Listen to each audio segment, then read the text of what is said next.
شاهنازا رحمت‌اللهی‌ова дар муассисаи таҳсилоти миёнаи умумии рақами 5 ноҳияи Восе аз фанни тарих ва ҳуқуқ дарс мегӯяд.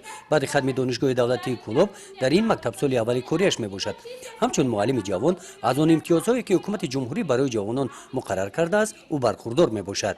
мо омӯзгорони ҷавон ки имрӯз аз тарафи президенти ҷумҳуриямон муҳтарам Эмомалӣ Раҳмон чӣ қадар қадрдонӣ кардагӣ ҳастанд, чӣ қадар ба ҷавонон эътибор медиҳанд ки мо ҷавонон имтиёзҳое ки аз тарафи президенти ҷумҳурии Тоҷикистон ба соҳаи омӯзгорӣ аз он ҷумла ба ҷавонон дастгирӣ кардагӣ ҳастанд, мо аз ин бениҳоят хурсанд шуда кӯшиш мекунем ки боз ба ҳамин халқи ватан хизмат кунем. Чӣ гуне ки имтиёзҳо ба мо муайян шудагӣ аст. Масалан барое ки омӯзгори ҷавоне ки ёрдампулие ки ба омӯзгорҳои ҷавон дода шудагӣ аст, қарзи имтиёзнок ки мо метавонем ки аз ин истифода барем. Боз ба ивази ин боз замин пулаи замин мегӯяд ки ҷудо карда шавад ба ҳар як омӯзгори ҷавон то ин ки ба он як дастгирӣ шавад ба зиндагии омӯзгори ҷавон ки ин моро боз ҳам нерӯи моро дучанд мегардонад. Боз ба ивази ин имсол чӣ гунае ки маълум шудааст ба маоши омӯзгорони ҷавон 10% дигар кӯмакпулӣ илова карда шудааст ки мо метавонем омӯзгорони ҷавон аз ин кӯмакпулӣ боз ба маоши мо боз 10% дигар зам карда шуд ки мо аз ин кӯмакпулиҳое ки президент ба мо пешниҳод кардагӣ аст мо бениҳоят хурсанд шудем ва сатҳи зиндагии омӯзгорони ҷавон боз ҳам аз ин хуб мешавад.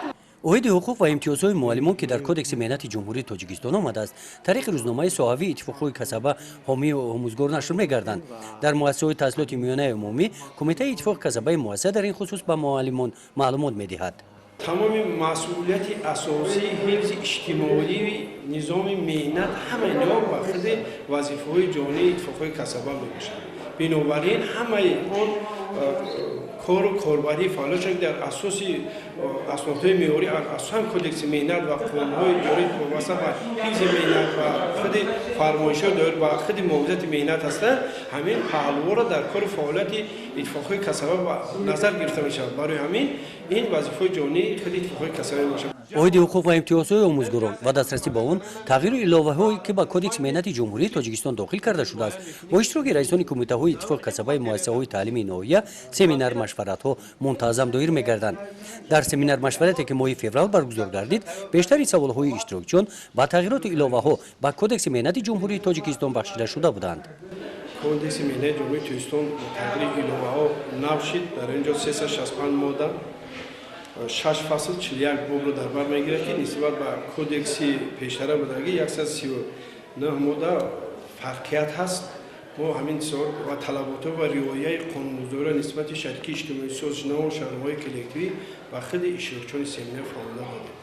инчунин дар давоми ҳамин нисбати ҳуҷҷату ҳуҷҷатномаҳои иттифоқи касаба дар асоси кодекси меҳнат ва дар асоси он қонун санадҳои ҷорие ки имрӯз амалкарда вобаста ба ҳифзи меҳнат ва муҳофизати меҳнат тартибҳои ҷамъиятӣ фаъолият дода шуд ва ҳамаи дастуру маводҳои зарурие ки барои иттифоқҳои касаба дар ҳуҷҷатномагӣ лозим бошад дастраси иштирокчиён гардид.